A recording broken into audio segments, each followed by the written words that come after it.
तो ससुर ने कहा कि जमाई जी आज कैसे? तो जमाई ने जवाब दिया, और ऐसी दी सौगात जो रोज ही मार लात, मैं फिर लाया हूँ बारात, ससुर जी दूसरी वाली दो। अरे लड़की है तेरी अनाड़ी, जैसे बैल हो बिन गाड़ी, इसलिए जाए भले कबाड़ी, मुझे दो दूसरी वाली दो। कॉमेडी के वीडियोस देखने के लिए हमारे चैनल को लाइक और सब्सक्राइब करें। तो भाई सुंदर सी महफिल को शुरू करने के लिए एक सुंदर सी एंकर मेरे साथ खड़ी है और सुंदर सी कविता अगर हमें सुननी है तो सुंदर से वातावरण में, सुंदर ऑडियंस के बीच में सुंदर अल्फाज का प्रयोग करने के लिए क्यों न सुंदर को ही बुलाया जाए। तो सबसे पहले हमारे बीच में है सुंदर मालेगावी।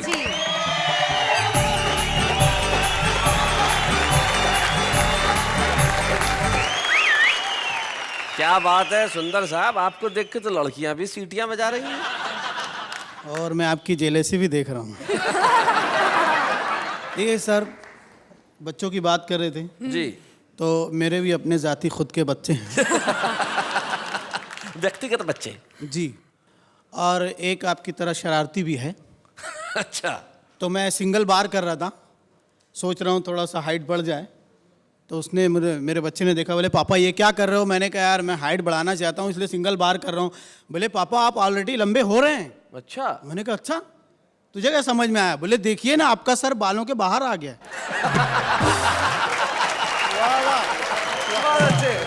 आइए सीधे सीधे मैं आपको कविता सुनाता हूँ। जी सुनाए।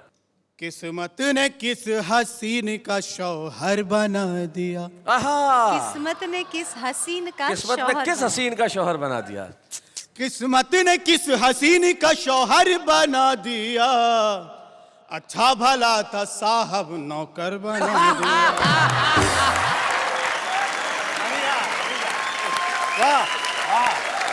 अच्छा भला था साहब नौकर बना दिया, और शादी से पहले मैं भी तो काला गुलाब था।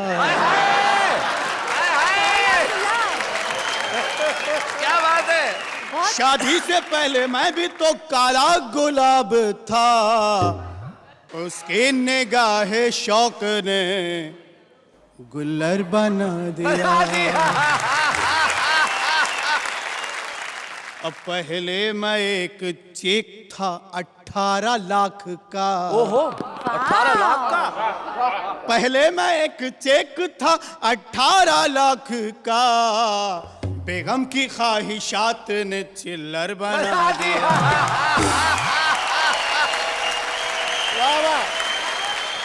आइए एक मतलब दो तीन शेरों से जी इरशाद सुनाए।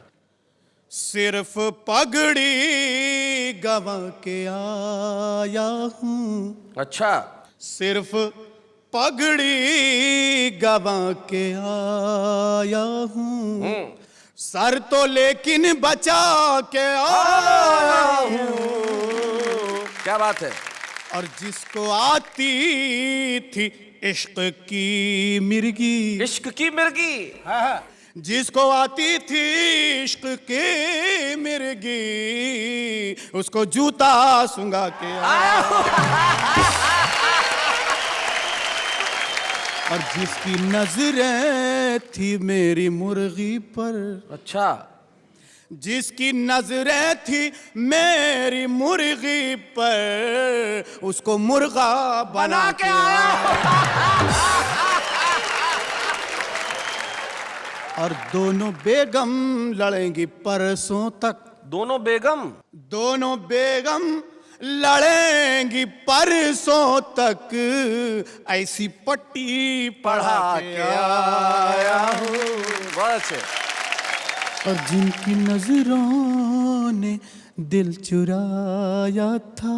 क्या बात है। जिनकी नजरों ने दिल चुराया था, उनका बटवा चुरा के आया।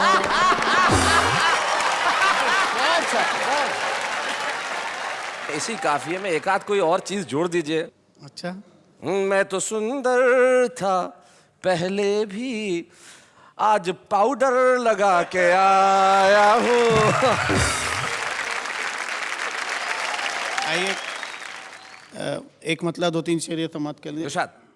आम खाती रही ओहो, बीवियां रात भर। अच्छा, आम खाती रही बीवियां रात आम भर। खाती रही बीवियां रात भर, मैं उड़ाता रहा मक्खियां रात भर, और दिल जलाती रही सालियां रात भर, दिल जलाती रही सालियां रात भर, साले करते रहे मस्तियां रात भर। क्या बात है। देखते देखते फिर सहर हो गई। सुबह, सहर मतलब सुबह। देखते फिर सहर हो गई, दोनों खाते रहे फलियां रात भर, और मुर्गा एक टांग पर सिर्फ सोता रहा। मुर्गा एक टांग पर सिर्फ सोता रहा, कुड़कुड़ाती रही मुर्गियां रात भर, के छटपकती रही अब के बरसात में। वाह वाह। छाता टपकती रही अब के बरसात में, लेके फिरता रहा गादियां रात भर।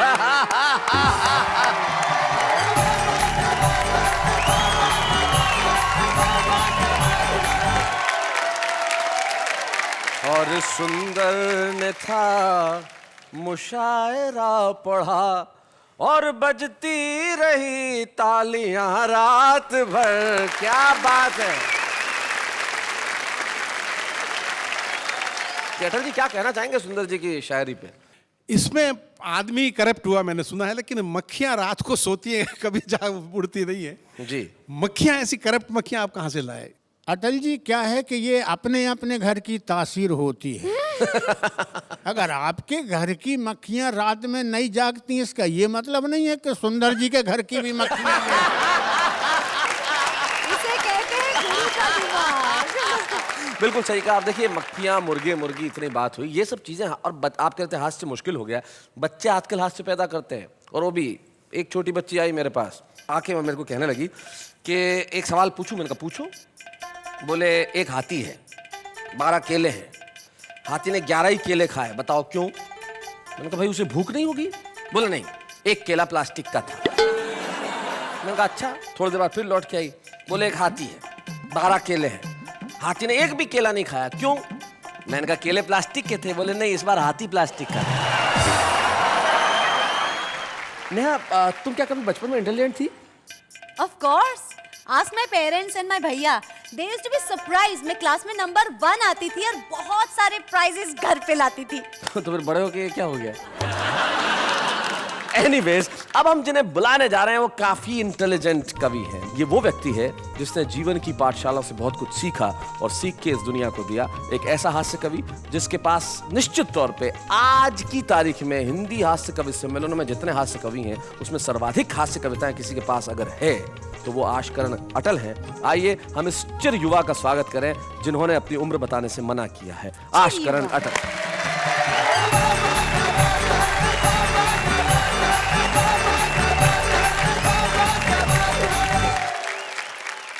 जैसा कि आपको पता है, बच्चों के सवाल बहुत ही प्यारे होते हैं लेकिन उतना ही खतरनाक। और अब टीवी युग का बच्चा और होमवर्क की पीड़ा वाला एक बच्चा, 4 पंक्ति देखिए। स्वागत। कि बच्चे ने पूछा होमवर्क करते करते, आदमी शादी क्यों करता है? अच्छा। बाप ने सवाल के वजन को तोला और फिर टालने के लिए बोला, आदमी शर्ट में बटन नहीं टांग सकता ना, इसलिए शादी करता है। अच्छा। बच्चे ने फौरन दूसरा सवाल किया, फिर दर्जी क्यों शादी करता है? आपके सारे बहाने बेकार हैं, मेरा होमवर्क करके दीजिए। इस होमवर्क के लिए आप जिम्मेदार हैं। अच्छा, आपने शादी की तो मैं आया तो स्कूल गया जी। स्कूल गया तो ये होमवर्क मिला। अब ये होमवर्क मैं क्यों करूं? शर्ट में बटन टांकने आपको नहीं आते थे, उसकी सजा मैं क्यों भुगतूं?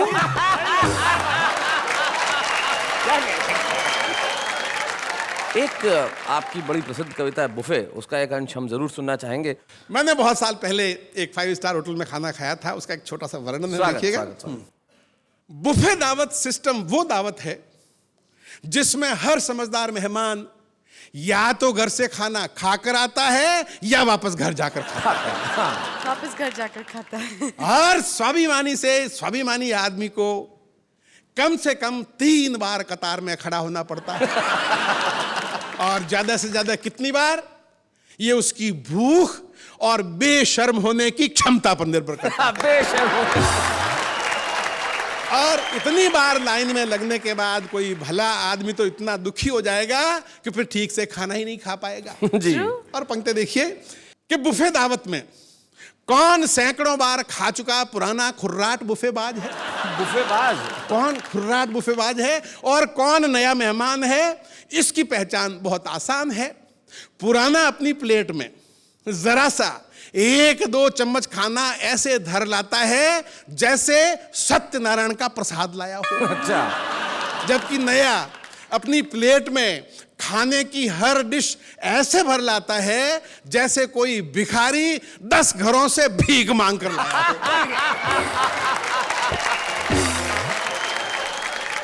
तो मैं भी एक दिन नया बुफे दावत में गया। युद्ध क्षेत्र की तरह फैला बड़ा सा हॉल, ऊपर से 5 स्टार होटल का आतंकित माहौल, ढाल और तलवारों की तरह प्लेटों और चम्मचों की आवाजें, और उसमें चक्रव्यूह में फंसे अभिमन्यु सामने। अच्छा। मैंने कूपन लिया तो ऐसा लगा जैसे खाने का लाइसेंस मिल गया। खैर मैंने थोड़ी सी सलाद, थोड़ी सी चटनी ली, 1 चम्मच पनीर, 1 चम्मच दाल मखनी ली, 1 रसगुल्ला और 2 पूड़ियां ली तो देखा कि प्लेट तो भर गई। अच्छा। अच्छी सब्जियां तो रह गई। जी। अब पीछे लंबी कतार, आगे फिल्म उतारता वीडियो कैमरा। मैं बाकी पकवानों को ऐसे देखते हुए निकला जैसे सकल पदार्थ या जगमाही कर्महीन नर पावत नाहि। भाई क्या बात है। बढ़िया। और एक सीन आपके साथ में हुआ होगा कि प्लेट में कटोरियां रखता तो खाने के लिए स्थान नहीं बचता, सही बात है। और बिना कटोरी के खाना लिया तो दाल में रसगुल्ला और रायते में सब्जी मिल गई। और पता नहीं क्या मिलकर पता नहीं कौन सी डिश बन गई। जी। और बुफे दावत पे आपने देखा होगा वहां आदमी खाना खाने के लिए कम आता है, बातें करने के लिए ज्यादा आता है। अब मैं जो ही एक प्लेट में खाना भर के एक तरफ कोने में जाके खड़ा होके खा रहा था, एक भाई साहब आए और आते ही पूछा, आपने रसगुल्ला तो लिया ही नहीं? अच्छा। मन में आया बोल दूं, ये दाल और चटनी में डूबा पड़ा है वो रसगुल्ला ही है। बहुत अच्छे। अंतिम पंक्तियां, वाह रे बुफे तेरी बलिहारी, उल्टी ही रीत है सारी, बचपन में गांव में सीखा था कि खाना हाथ धोकर खाओ, वाह। जूते उतार कर खाओ, क्या बात है। खाते खाते बातें मत करो और खाने के बाद अच्छी तरह कुल्ला करो। जी। उस दिन वहां सब बिना हाथ धोए और जूते पहन के खा रहे थे, खाते खाते बातें भी किए जा रहे थे, और खाने के बाद मेरे बेटे किसी ने कुल्ला नहीं किया। क्या बात है। भारतीय संस्कृति में ऐसों को गंवार कहते हैं। क्या बात है। उस दिन 5 स्टार होटल में पता चला वहां कुल्ला करने वालों को गंवार समझते हैं। क्या बात है। वाह वाह वाह वाह वाह वाह। ये कविता जो अटल जी सुना रहे हैं, ये छत्तीसगढ़ में 11वीं कक्षा में हिंदी के पाठ्यक्रम में पढ़ाई जाती है, तो हमें लगता है आपको वो कविता जरूर सुनानी चाहिए। बहुत खूब। कविता का शीर्षक है, क्या हमारे पूर्वज बंदर थे? घर में पाते ही एकांत मैं रटने लगा डार्विन का सिद्धांत। हमारे पूर्वज बंदर थे, हमारे पूर्वज बंदर थे, और जब मैं रट रहा था तब पिताजी अंदर थे। बहुत अच्छे। तब पिताजी अंदर थे, वे आए और चिल्लाए, ये क्या बकता है, पूर्वजों को बंदर कहता है? सोचा था पढ़ेगा लिखेगा, बाप दादों का नाम रोशन करेगा, नाम रोशन करना तो रहा दूर, उल्टे बता रहा उनको लंगूर। पिताजी ने खींच के एक हाथ दिया। मैंने डार्विन साहब को याद किया कि आप तो मर गए, मेरी जान को मुसीबत कर गए। जी। बंदर को पूर्वज मानूं तो घर में पिटाई, और ना मानूं तो स्कूल में धुलाई। जी। मैंने सोचा सबसे पूछा जाए और फिर किसी नतीजे पे पहुंचा जाए। मैंने पूछा अपने पड़ोसी से, क्या हमारे पूर्वज बंदर थे? वे बोले तुम्हारे होंगे, हमारे पूर्वज तो अग्रवाल थे। बहुत अच्छे। पंक्ति देखिएगा जी। कि दादाजी एक दिन सायंकालीन आम के एक भयंकर शौकीन अपने मित्र राम दुलारे के संग बाजार को गए। आम का दाम सुन राम दुलारे राम को प्यारे हो गए। दादाजी मुंह लटकाए घर वापस आए। मैंने दादाजी से पूछा, क्या आदमी पहले बंदर था? दादाजी बोले रोते रोते, काश हम आज भी बंदर होते तो राम दुलारे यूं नहीं मरता। क्या बात है, क्या बात है। काश हम आज भी बंदर होते तो राम दुलारे यूं नहीं मरता, किसी पेड़ पर चढ़ता, जी भर के आम चूसता, न बाजार जाता न भाव पूछता। भाई क्या बात अगर है, बंदर वाह, वाह, होता तो राम दुलारे मैं बहुत अच्छा। मैंने एक मदारी से पूछा, वाह।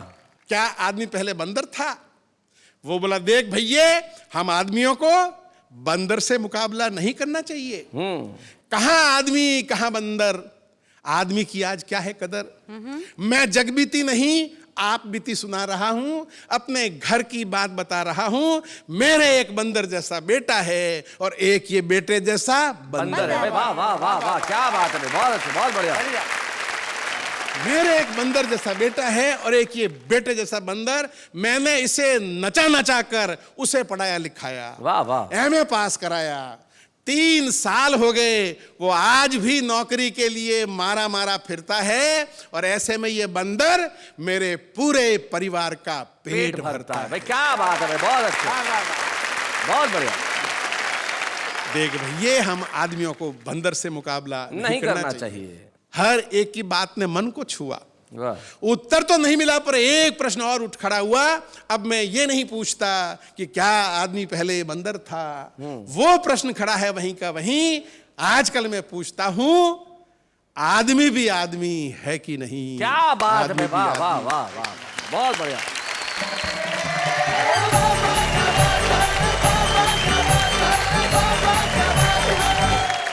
जैसे आप बुफे की बात कर रहे थे, तब जब लोगों के घर में खाने जाते हैं कुछ डिनर विनर पे, तो कई किस्से हो जाते हैं। मैं साउथ इंडिया में गया तो मेरे एक मित्र के घर खाना खाने गया, तो उन्होंने अपनी पत्नी को पहले ही समझा दिया था कि मुंबई से आ रहे हैं तो उनका लैंग्वेज थोड़ा सा हिंदी बोलते हैं, तो उनको आप हिंदी में कहिएगा, खाइए खाइए शर्म मत कीजिए। उन्होंने अपनी साउथ इंडियन बीवी को बता दिया, खाइए खाइए शर्म मत कीजिए। अब मैं गया, जैसे ही खाना खाने के लिए बैठा, वो आई, खाओ खाओ शर्म तो है नहीं।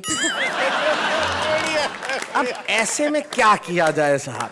न खाते बनता है, न निगलते बनता है, न उगलते बनता है। लेकिन जिंदगी में जब ऐसे क्षण आते हैं तब ऐसा महसूस होता है कि भाई हंसी सबसे खूबसूरत चीज है, और जिसके पास हंसी है वो दुनिया का सबसे धनी व्यक्ति है। और एक धनी व्यक्ति हमारे सामने बैठा है जिनका नाम गुरु सक्सेना है। तो गुरु सक्सेना जी, आपसे ये अनुरोध है कि आप खरामा खरामा उस सोफे से उठिए, यहाँ पे आइए, कविताएं सुनाइए, और आप भाई जरा तालियां बजाइए। गुरु सक्सेना जी हमारे साथ आ रहे हैं।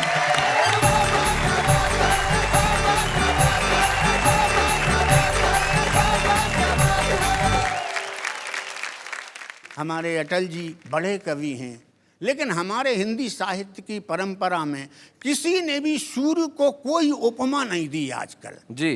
किसी भी कवि ने इसका प्रयोग क्यों नहीं किया? हर कवि जानता है कि सूर्य बहुत खतरनाक देवता है। अच्छा। उसके 2 बच्चे हैं, एक बच्चा है शनि, दूसरा यमराज। अब मान लीजिए कि अटल जी ने कोई उपमा शनि टाइप कर दी सूर्य के लिए, सूर्य का दिमाग खराब, बेटा शनि वो आस्कर अटल मेरे को कोई उपमा में कह रहा था, एक राउंड मारे है जरा उसके घर। बच्चों के बारे में तरह तरह की बातें हुई। मैं भी बच्चों के बीच में पूरी जिंदगी रहा, उनमें अधिकांश बच्चे मेरे अपने थे। इसमें हंसी की कोई बात नहीं है। वसुदेव कुटुंबकम, मैं तो इन बच्चों को भी अपना ही मानता हूँ। भले ही अपना योगदान ना हो, लेकिन मान लेने में क्या हर्ज है।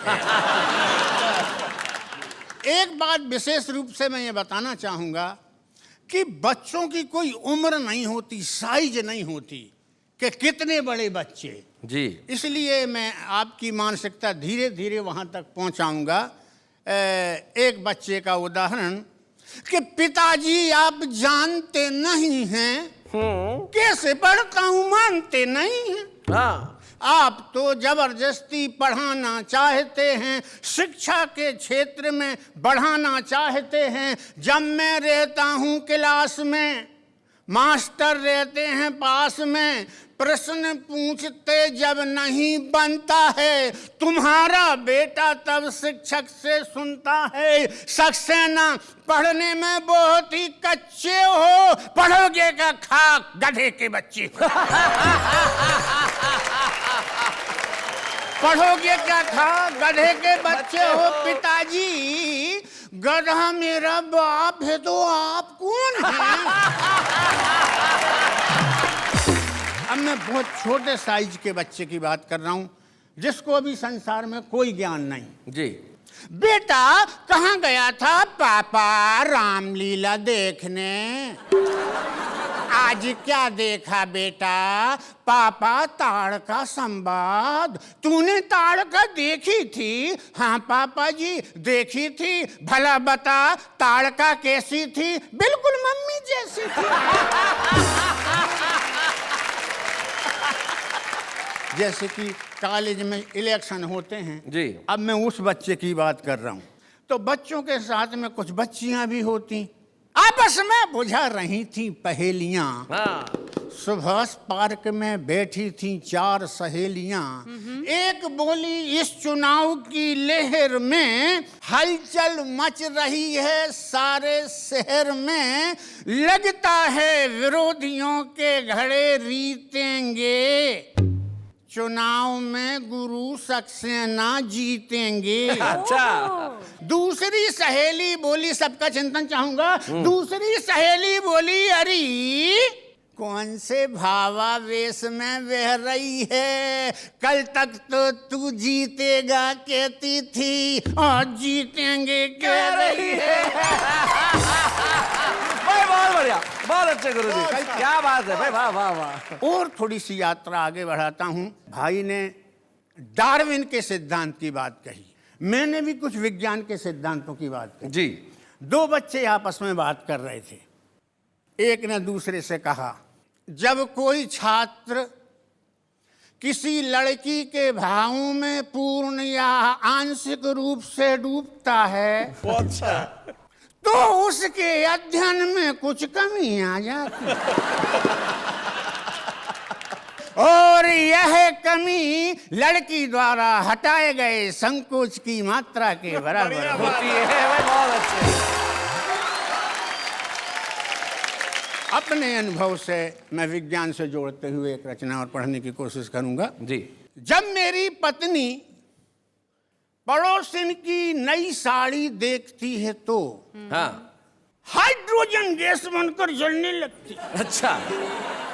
जब मेरी पत्नी पड़ोसिन की नई साड़ी देखती है तो हाइड्रोजन गैस बनकर जलने लगती है। उसका जलना देखकर पड़ोसिन और नई नई साड़ियां लाकर उसे दिखाती है, यानी कि ऑक्सीजन गैस बनकर उसके जलने में सहायता पहुंचाती। बहुत अच्छे।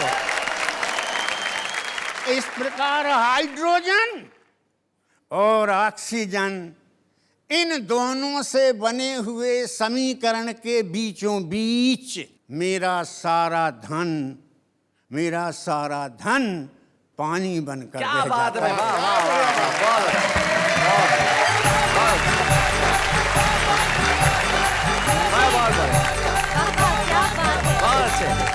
हमारे बच्चे बड़े समझेंगे इसको कि H2 यानी हाइड्रोजन, O यानी ऑक्सीजन, दोनों मिलके H2A यानी पानी बनता है, और उसका क्या बढ़िया आपने उदाहरण दिया, बहुत अच्छे, वाह। पता है, कभी कभी मैं सोचती हूँ कि ये बच्चे कैसे क्वेश्चंस करते हैं? I mean, क्या कुछ पूछ देते हैं? बच्चे कुछ भी कर सकते हैं, बड़े छुपे रुस्तम होते हैं ये बच्चे। अरे छुपे रुस्तम से मुझे ध्यान आया कि भाई हमारे आज का छुपा रुस्तम कौन है। तो राजस्थान के एक बेहद छोटे कस्बे से हमारे बीच में जो आज हमारे छुपे रुस्तम आ रहे हैं वो बड़े सुरीले हैं और उनका नाम ही है संपत सुरीला। जोरदार तालियों के साथ स्वागत करें।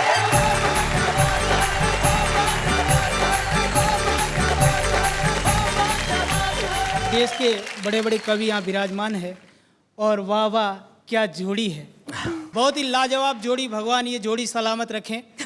मैं चूंकि पति पत्नियों पर बात किया करता हूँ, मैं आपको बताऊं सच्ची घटना। एक बार एक आदमी की शादी हुई साहब। अब शादी हुई तो हुई, लेकिन उसके 6 के 6 साले, 6 के 6 पहलवान। अब 6 पहलवान भाइयों की इकलौती बहन, वो भी पहलवान नहीं, तो वो मरियल सा आदमी, जैसा वो कहती करता, जैसा वो नचाची नाचता। लेकिन आखिर मर्द का बच्चा था। एक दिन पत्नी ने गलती कर दी और उसने जोरदार उसको डांट दिया। वो रोते रोते अपने पहलवान भाइयों के पास गई कि तेरे जीजा ने मुझको डांटा। तो उन्होंने कहा उस मच्छर की इतनी हिम्मत, तू जा घर पे और उसको भेज। वो घर जाके अपने पति से कहती कि मेरे भाइयों ने तुम्हारे लाड प्यार करने के लिए बुलाया है, आप वहां जाइए। वो दामाद की तरह सज सज कर जैसे ही ससुराल पहुंचता है, 6 के 6 पहलवान भाई उसके ऊपर टूट पड़ते हैं, उसका कचूमर निकाल देते हैं। थके हाल फटे हाल वापस घर आता है। पत्नी पूछती है क्या हुआ, तो पति जवाब देता है जी, हरे पप्पू की मम्मी तेरे भाई कसाई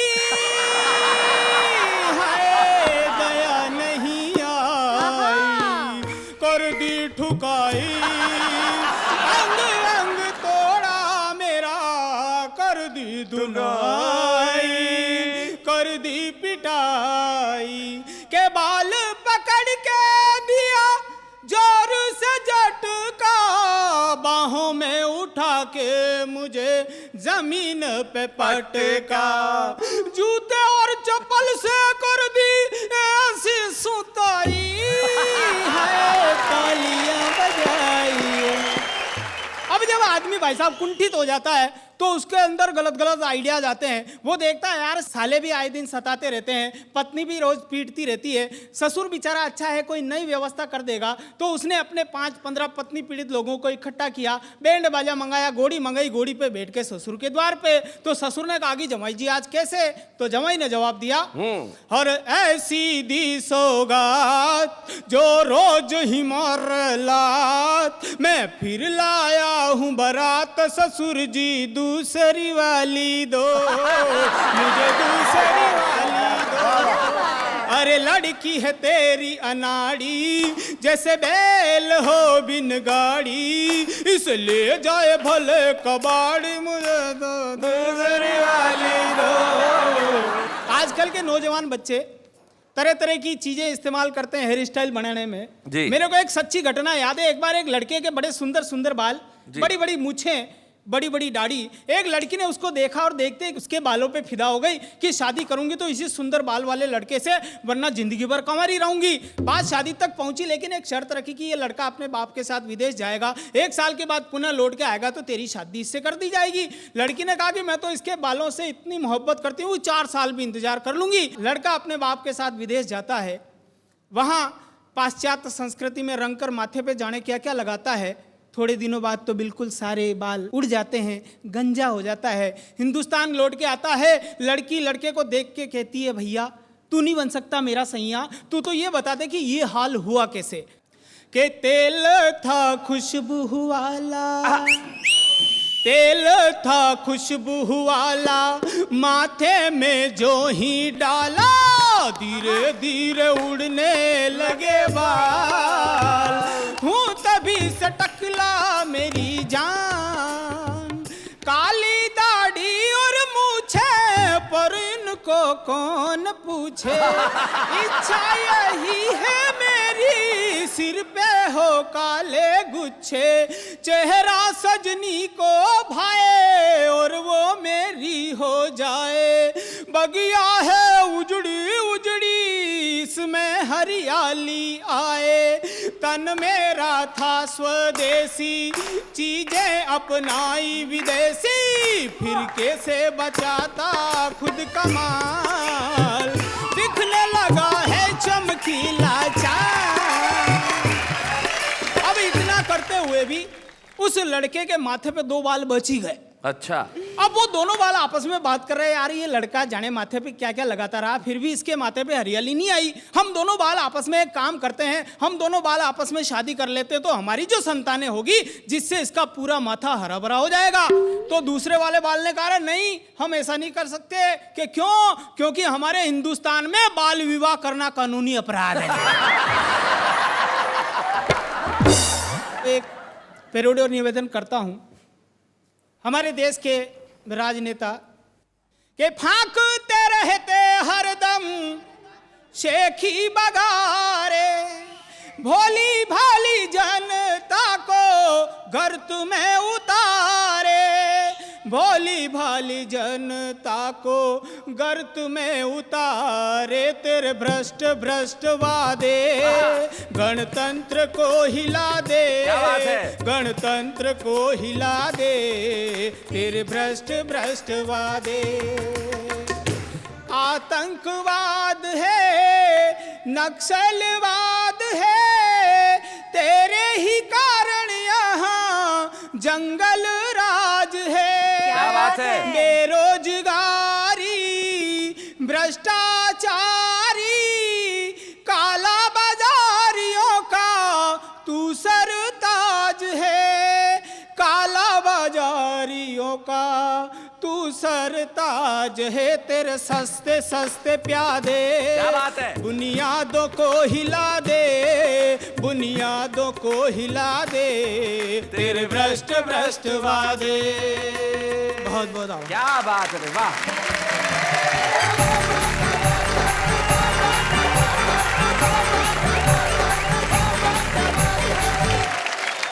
संपत, बहुत बहुत बधाई आपको। जिस तरीके से आपने सुनाया, आपने जीवन के कई रंगों को जी। छुआ। हम चाहते हैं कि आप संभावना से सफलता तक पहुंचें। हम चाहते हैं कि आप वहां पहुंचें जहां सिर्फ उन्नति हो, तरक्की हो, प्रगति हो। आपकी जीवन के अंदर इन खुशियों को भरने के लिए हम आज आपको वाह वाह क्या बात है की ओर से हमारे छुपे रुस्तम के रूप में एक स्मृति चिन्ह प्रदान करना चाहते हैं। मैं हमारे कवि मित्रों से अनुरोध करूंगा कि वो यहाँ आए और हम स्वागत करें संपत सूर्य। हंसी गिरने वालों के सब ही आभारी है, कविता सुनाने वाले अब सबके साथ है। बाबा क्या बात है, बाबा क्या बात। भाई गुरु सक्सेना, सुंदर मालेगामी और आशका नटल का साथ है तो वाह वाह क्या बात है। हमारे एक कवि मित्र थे श्याम ज्वालामुखी, जो इस दुनिया में नहीं रहे, पर वो एक बहुत बढ़िया बात कहते थे, कठिन लिखना कठिन काम नहीं है, लेकिन सरल लिखना बहुत कठिन है। तो ये जो सरलता है ये बड़ी कमाल की है। जैसे हमारे कॉलेज के दिनों में लड़कियां अपनी सहेलियों को खत लिखती थी तो उसमें लिखती थी कि बाथरूम में कपड़े कूट कूट के धोती हूँ और सहेली तेरी याद में फूट फूट के रोती हूँ। तो ये जो कूट कूट से फूट फूट की जो तुक है वो हमारा आम आदमी करता है। तो ये जो आम आदमी होता है वो कहीं ना कहीं कविता लिखने का कारण ढूंढ ही लेता है। जैसे हमारे ये दोस्त दुकानदार से, मैडम एक प्रोडक्ट ले लो, बहुत अच्छा है। अबे फ्लोटिंग बनकर मेरा एक बच्चा है। ये जमीन रो रही है, ये आसमां रो रहा है, नॉनसेंस, ये सब क्या हो रहा है? सुबह उठने का बहाना है, करता हूँ योगासन। बहाना वाना कुछ नहीं, सुबह जॉगिंग पे आती है मेरी पड़ोसन। प्यार कभी खत्म नहीं होता है। लड़का एक लड़की से ब्रेकअप करके अगले ही दिन दूसरी के पीछे होता है। शादी की है 7 जन्मों तक निभाऊंगी, पर इतना याद रखना शॉपिंग भी उतनी ही कराऊंगी। तुम तो कहते थे एक्शन। तुम तो कहते थे लाऊंगा चांद तोड़कर, तुम तो कहते थे लाऊंगा चांद तोड़कर, पहले दिखाओ इस डब्बे का ढक्कन खोलकर।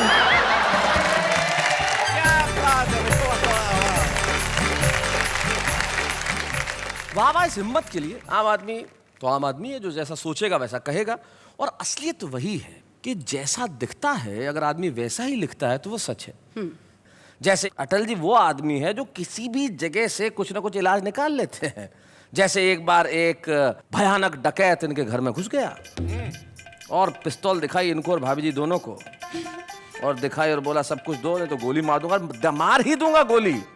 बताओ अपना नाम क्या है। तो नाम बताने को भाभी ने कहा देखो देखो छोड़ दो जी, मुझे छोड़ दो, मेरा नाम सविता है। तो बोले छोड़ दिया। अरे अटल जी बड़े आश्चर्य में आ गए, बोले कैसे छोड़ दिया? बोले मेरी माँ का नाम भी सविता है और जिसका नाम मेरी माँ के नाम से मिलता हो मैं उसको कोई नुकसान नहीं पहुंचाना चाहता। तो अटल जी बोले कि नाम तो मेरा भी सविता है, लोग तो मुझे प्यार से अटल कहते हैं। तो आशकरण अटल, इनके जीवन की उपलब्धियों में एक उपलब्धि ये है कि छत्तीसगढ़ प्रदेश में 11वीं कक्षा में इनकी कविता पढ़ाई जाती है। ये ताली बजाने वाली बात है। ये अलग बात है कि ये खुद 10वीं पास हैं। भाई अटल जी, मजाक की बात अलग है, हम आपसे मजाक कर लेते हैं कि आप सिर्फ 10वीं पास है, लेकिन सचमुच आपने जिंदगी की स्कूलों में जो सीखा है वो अद्भुत है। और हम चाहते हैं कि वाह वाह क्या बात है कि इस मंच पे हम आज आपको सम्मानित करें। तो आइए हम मिलकर सम्मान करते हैं आशकरण अटल का जोरदार तालियों के साथ।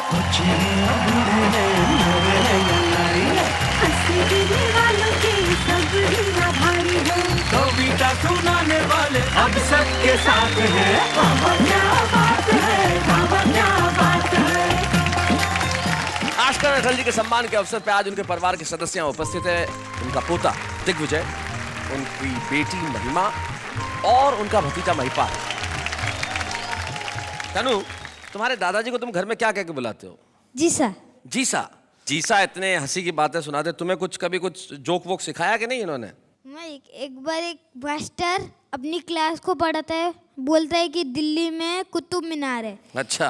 तो एक बच्चा सोता होता है, वो बोलता है कि हे तुम सो रहे हो, उठो, आज तुम्हारा पहला दिन है और पहले दिन में सो गए। हाँ। तो वे बोलता है कि नहीं सर, मुझे थोड़ी नींद आ गई थी ना, तो मैं थोड़ा आधा सो रहा था और आधा जाग रहा था। तो बोलो मैंने अभी क्या बोला? सर आपने बोला कि दिल्ली में अभी कुत्ता बीमार है। बहुत अच्छे। महिमा, आपके पिता कवि हैं, तो कभी कुछ ऐसी घटना हुई जो इनके बारे में बड़ी रोचक हो? कवि है तो ह्यूमर तो रहता ही है, तो पापा की डांट में भी ह्यूमर है और पापा के प्यार में भी ह्यूमर है। अच्छा, डांट में भी ह्यूमर है? कैसे? वो ऐसे कि स्कूल में सारे सब्जेक्ट्स में मुझे बहुत अच्छे मार्क्स मिलते थे, हिंदी को छोड़ के। हिंदी को छोड़ के? अच्छा। तो जब मैं घर आती थी उनको बोलती थी तो ये मुझे बोलते थे कि क्या बेटा तू हिंदी का खाती है, हिंदी का पीती है, हिंदी के ही कपड़े पहनती है और हिंदी में ही सबसे कम नंबर लेके आती है। बहुत अच्छे।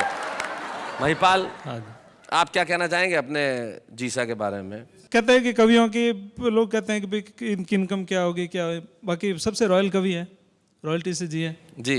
घर में भी वैसे ही और बाहर भी वैसे ही। इसमें कोई शक नहीं कि आशकरण अटल बड़े शाही आदमी हैं। तो आइए मिलके हम एक बार कहते हैं वाह वाह क्या बात है। जाते जाते एक कवि की 2 पंक्तियां मुझे याद आती है जो मुझे बड़ी खूबसूरत लगती है। वो कहते हैं कि नींद में जैसे बच्चा हंस दे, काश के ऐसे दुनिया हंस दे। नींद में जैसे बच्चा हंस दे, काश के ऐसे दुनिया हंस दे। गम का क्या है, और मिलेंगे, छोड़ उदासी, अच्छा हंस दे। तो हंसने के लिए अगले शनिवार रात 10 बजे हम दोनों होंगे साथ और आप कहेंगे वाह वाह क्या बात है।